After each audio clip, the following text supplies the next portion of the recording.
Hello, it's Ren Presents time. I'm your host, Ren, and today we continue with the Shadow Tech Goddess. We're still in the prologue number 2, St. Mary's Axe. And as this one is only 2 pages long, we will then proceed to prologue 3, which is called Melazarr, and then we're done with the prologue and get to the main body of the book. Last week, prologue 1, the one who lost everything, we see doings in another universe, and things didn't go well for our hero, Paymaster Stenstrom, and his girlfriend, Lady Gwendolyn of Prentice, as Lily showed up, tried to claim Paymaster Stenstrom, and things went downhill from there. You might think that chapter is just a throwaway chapter, just to show an example of how things could go in the universes that were actually involved in this book. But no, that chapter actually has far-reaching meaning going through the rest of this book. When you consider the name of that little chapter, the one who lost everything, consider who that refers to. Does it refer to Paymaster Stenstrom, who had his ship blown up, his girlfriend killed, and Cana destroyed, and he's plummeting, re-entering the planet? Whether he survives or not is unknown. Or does it refer to someone else? Don't know. We will see. So these 2 parts here will be out of the prologue, and then into part 1 of the book, which is known as the Shadow Tech Goddess of all things. Let's proceed, shall we? Let's get straight away right into this. Prologue, part 2, St. Mary's Axe. He wondered sometimes what had happened when everything fell apart. Once, he had a beautiful wife from the St. Paris region of Remnath, proper and stately, perhaps a tad boring, but what did it matter? He loved her and the children she gave him. She had a voice like a whole choir. His favorite thing was to sit in church and listen to her sing, and then she was gone. Since childhood, the son seemed to follow Lord Wilshire wherever he went. People liked him, found favor in everything he did. He enjoyed playing the oboe, and once had a brief solo at a weekend recital in the park. Locals came from all over to hear him play, bringing basket lunches and tankards of lemonade, closing their eyes and listening to him play. He had a special skill he told no one of. As a child, he discovered a mystical place he called St. Mary's Axe,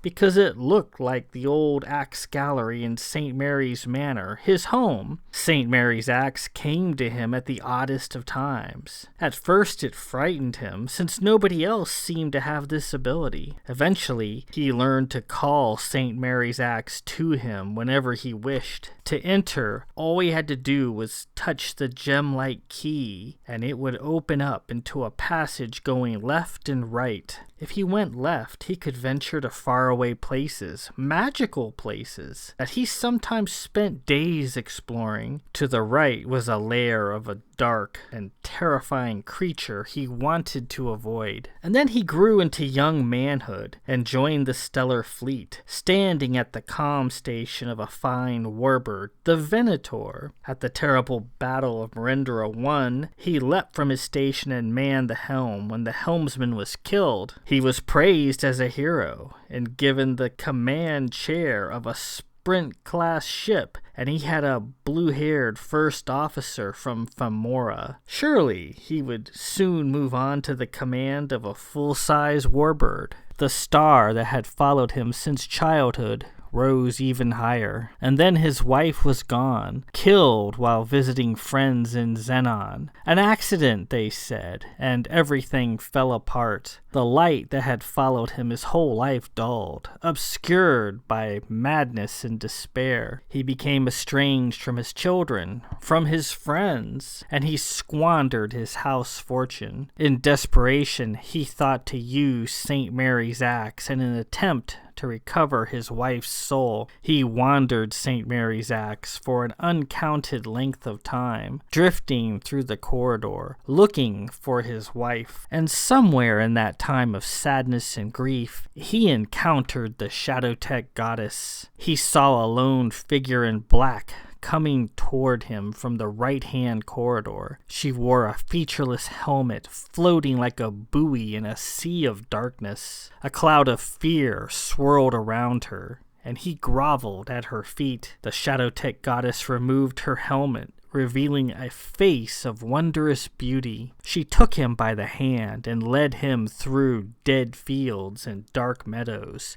shaping everything around them as they desired, changing black stillness to paradise. And sometime later, drunk with the experience, he was expelled from St. Mary's Axe, and it never appeared to him again. Any power or favor he once had was now gone forever. Lost, and now quite deranged, he forgot the love of his departed wife, and obsessed over the Shadowtech goddess. Enraged he could no longer gain access to her, he joined bizarre clubs and performed forbidden things in the bloody moonlight, all to curry her favor and return to her side. In lust, he took his pleasure from his blue-haired first officer. She seemed the only person who hadn't turned her back on him. She was a ravenous animal, so unlike his gentle wife he'd long forgotten. She tore at him as they made love, biting him,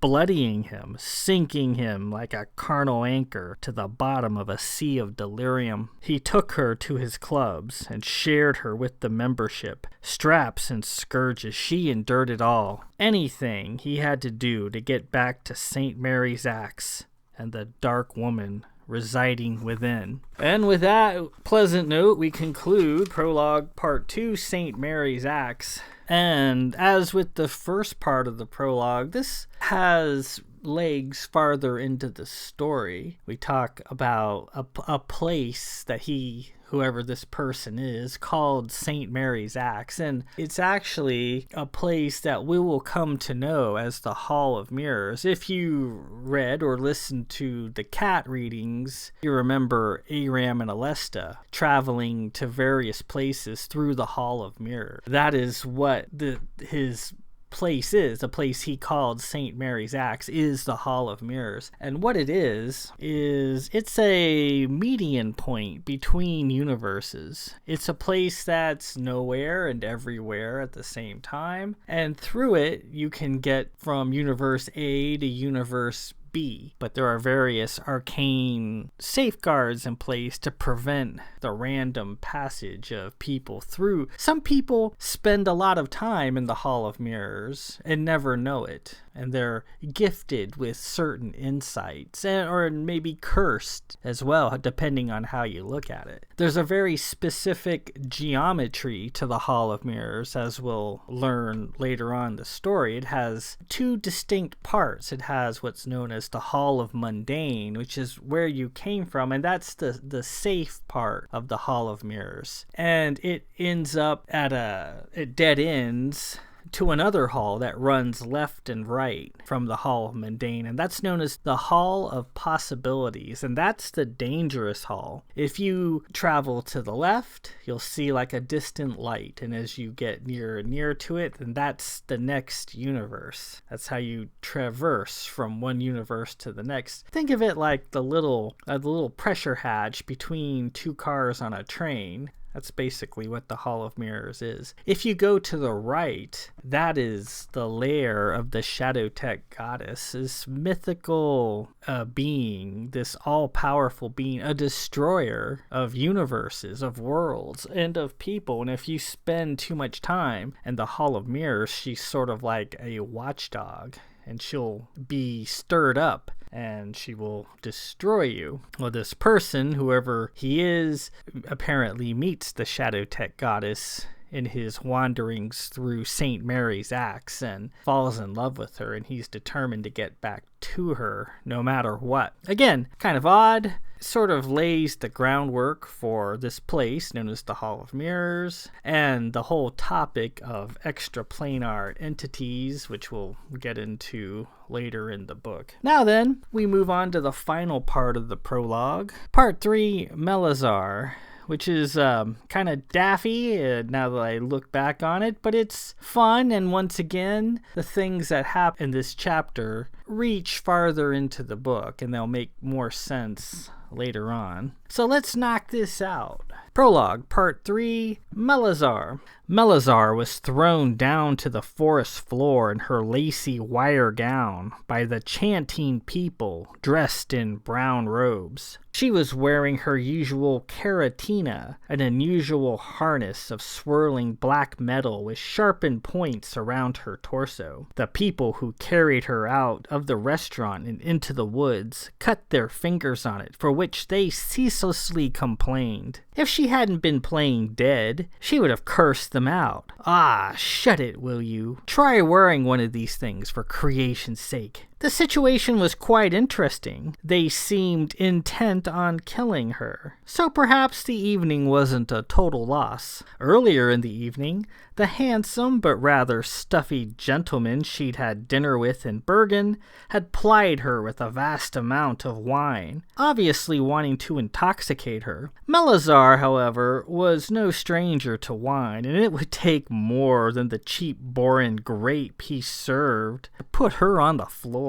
At first, she thought he was going to sell her drunken body to a meat market, the Bergens having developed a taste for man flesh over the centuries. But he didn't take her to the market. Apparently, he was involved with some sort of cult. He had a float car full of robed weaklings struggle with her long, solid body out to the woods surrounding the city. Having nothing better to do, she allowed them to proceed. She was curious what would happen. After all, there was no way they could harm her. So what the heck? Let it play out. She'd done herself up proud for this date. She'd had her hair varnished solid and her flash-ons lit, so she might as well get her efforts worth. It was all creepy and mysterious. She liked that. It was odd that her date for the evening, a Sir Rodrigo of Bergen, didn't become a tad bit interesting until after he thought she was unconscious. Before that, he was a wretched bore, talking about his paltry holdings and tepid feudal duties as he motioned for the waiter to pour more wine. Big deal. His dry discourse was more of a sedative than the crappy wine he'd forced down her throat. When she finally allowed things to play out and slid to the floor, some bony lady wrapped in black with a large handbag sidled up to their table. Melazarr had seen the lady sitting at the bar,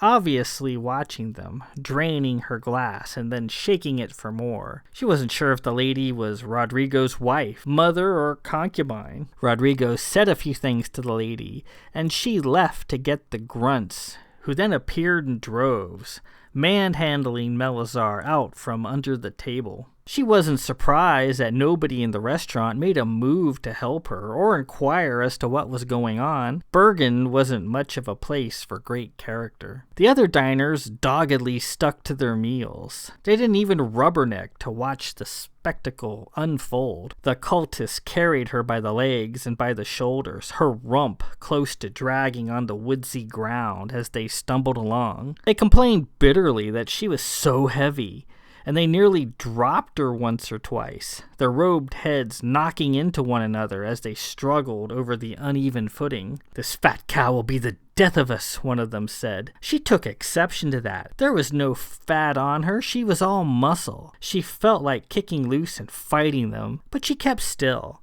She'd settle up with them later. They carried her into the clearing lit with a small reddish fire. Some weird device was set up at the far end of the clearing, all wired and trussed up. It seemed vaguely familiar. Had she seen it before? Maybe they were going to film her killing. Maybe she was going to be the star of a snuff film. Safety first, she noted. The fire placed in the center of the clearing had been properly partitioned off with rocks and raked dirt. They even had a pail full of water nearby, should the fire get out of control. When they laid her down, she felt her keratina cutting into her back. They tried to get her shoes off, but they were expensive, illegally imported heel jobs from Hoban, and they were amongst her faves. She scrunched up her feet so they couldn't get her shoes off. They muttered to themselves and eventually gave up. What a bunch of weaklings. Robed people then gathered round. Their leader arrived, all somber and upright. It was her date, Rodrigo of Bergen. She smelled his cologne. It didn't smell any better now, pine-scented in the woods, than it had at the restaurant. "Is the victim ready?" he asked one of his flunkies. "Yes, Magus," someone replied. "The information we've so painstakingly sought lies within this foul girl's innards." The robed lackeys were skeptical. "What can this unspoiled maiden possibly know?" "Unspoiled maiden? You're a little late, chum. There's a big no-can-do on that one. Hate to disappoint." No, Rodrigo said. "It's written in her innards. We harvest them and read the information that is there." "What? Rodrigo was gonna dissect her?" "That's pretty gross." She wasn't worried. She had her secret weapon available to her. On the outer reaches of the clearing, she noticed the tall woman in black with wrapped up arms watching the proceedings. The woman from the restaurant ate leftovers out of a bag. "Don't forget her thing, darls," the woman said in a childlike voice, holding her food with pinky extended. Rodrigo pulled a curved knife from his robes and strode in her direction. Yes, thank you. I shall cut the garter from her leg. She won't escape. Then she will burn, and we will read what her innards have to tell us. And the first step in summoning the Shadowtech goddess will be accomplished." The woman in black belched. "You sure this chick's the one you want, eh? Doesn't look like that much to me." "Her likeness was discovered in the cistern of the Shadowtech goddess. That makes her invaluable. Not alive, mind you, but dead. Dead and ripped open." He came at Melazarr with his knife. If he was going for her garter, he had another thing coming. When he was close enough, she reared back with her legs and shot out, pushing him hard in the midriff. He fell back into the small fire, dropping his knife. His robes caught fire. He leapt to his feet, screaming, spinning, blazing like a torch. The wrapped-up woman stood. "Darls!" she cried, dropping her leftovers. The other cultists stared dumbly at one another as Rodrigo burned. Finally, one of them got the smart idea to grab the nearby pail and douse the burning man. He missed, however, the tongue of water splashing into an adjacent tree. Screaming, Rodrigo bounded off into the trees like a flaming deer, a bobbing trail of sooty smoke marking his passage, the woman in black following. "Drop, darls! Drop! Hold still!" Melazarr stood. The others recovered a bit. "The victim must not escape! Summon the punts!" They all drew curved blades. She turned to run into the woods, but found armed people behind her as well. "Well, bugger, here we go again." Several robed fellows engaged her, while the others chanted and jumped around the fire. The fire sputtered and crackled, turning a distinct shade of green. They closed in, raised their knives, and she easily evaded their stabs. One fellow came in close. She seized him and plunged her own small knife deep into his neck. She felt a small prick. Somebody had stabbed her from behind, creating a small circle of blood staining her gown. She lifted the fellow with one arm and threw him head first into a tree with a sickening crunch. Melazarr killed another one. Then she noticed a group of new people had arrived in the clearing, robed like the others, but these seemed more commanding, more threatening. They pulled their hoods down and revealed green heads of hair with odd, brassy-colored skin. "Hey, I like the look," Melazarr said, trying to be bold. The arm of one shot out, stretching, pinning her to a tree with unbreakable strength. She grappled with it, but could do nothing. The arm detached. Then a new one sprouted out of the robed figure's sleeve. The disembodied arm held her in place like a boneless snake. The fire hitched and rose up, climbing several times its previous height. Its color shifted to dead black and spewed thick white smoke, which filled the clearing in a twisting wall. The punts held Melazarr still, and as she watched, she filled with true fear for the first time. Something moved in the smoke. 2 points of bright white light appeared and panned about like a pair of spotlights. They settled on Melazarr. 2 black masses pushed through the smoke and emerged into the night air. As she watched, 2 hideous scissor-like claws, both the size of small houses, came down fast, opening and closing with relish. Clack, clack, clack. Melazarr could see the horny ridges nested inside the claws, waiting to bite into her flesh. Her heart pounded. Zap! Melazarr vanished as the claws snapped the tree in two. And with that, we conclude the prologue. Kind of an odd chapter. And if you're not familiar with these characters, if you read Cat, you've seen Melazarr before and are aware of her extraplanar status. Rodrigo Bergen mentions that she has messages from the universe hidden in her innards, and to get at them, you have to burn her. And that's because of her extraplanar status, and we'll get into that as the story proceeds. Another thing about Melazarr, she's a Caroline. She's from the House of Caroline, and Carolines are afflicted with familial giantism. So Melazarr is actually a giant. I don't really mention it here other than that she's incredibly heavy, but she's almost 8 feet tall. You know, she's pretty huge, and she weighs around 300 pounds. She's pretty long and skinny. It's all compacted bone and muscle. That's just a feature of her giantism. So she's pretty darn tall, and these giant heels that she wears probably pushes her over 8 feet. She also,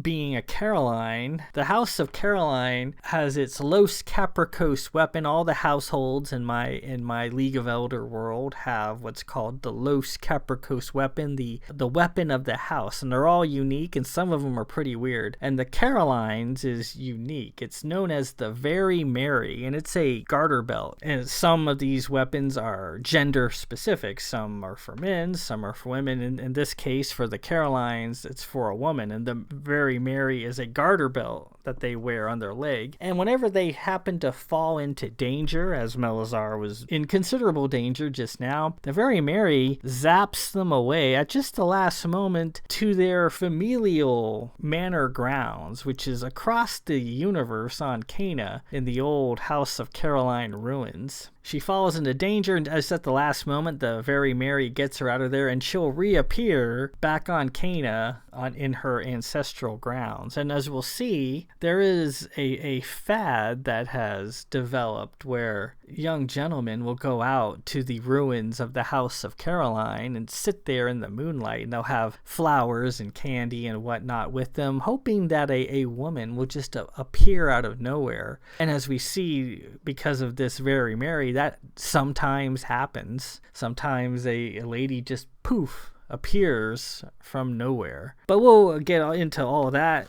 shit later on. So that concludes the prologue. We move into part 1 next week, the Shadowtech Goddess. And chapter 1 in part 1 is called An Unexpected Caroline. So we discover what happens to Melazarr. A few other things. Rodrigo, with the Shadowtech Goddess, we see the same characters popping up all over again. Rodrigo Bergen pops up a lot. He's usually a bad guy whenever he shows up. Also, the woman in black who was with him pops up a lot too, and she's quite a character, and she probably, of all the characters I've ever written, has the foulest mouth. Usually my books are pretty clean profanity wise. Not this one. This one's my old publisher wanted to give me a parental warning because of just all the filth that comes out of her potty mouth. Well, we'll see later on. The monster that appeared